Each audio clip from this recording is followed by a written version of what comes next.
Bagian Tata Usaha Badan Pengawas Pemilu Kalimantan Selatan melakukan silaturahmi ke Bawaslu Banjarmasin jelang tengah hari Senin 21 Januari 2019.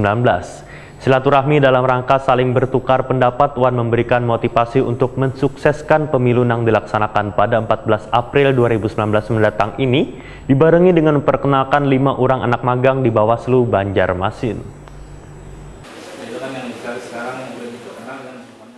Bagian Tata Usaha Badan Pengawas Pemilu Kalimantan Selatan melakukan silaturahmi ke Bawaslu Banjarmasin jelang tengah hari Senin 21 Januari 2019.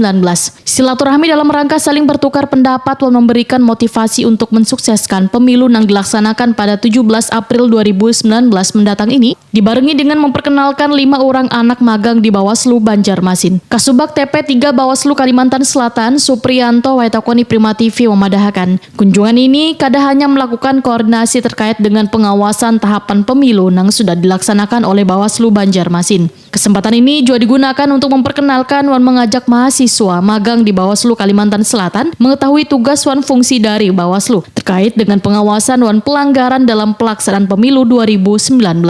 Menurut Korsek Kabupaten Banjar ini, pembelajaran pengawasan dan pelanggaran ini sangat penting, sehingga diharapkan nantinya bisa menjadi salah satu peserta pengawas partisipatif yang melibatkan mahasiswa.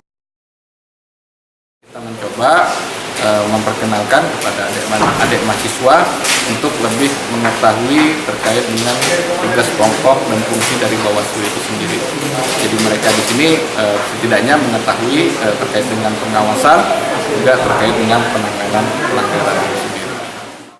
Supriyanto menyatakan bila kunjungan ini kada ada kaitannya dengan adanya beberapa APK yang rusak di Banjarmasin karena hanya ingin mempererat tali silaturahmi sesama pengawas pemilu 2019.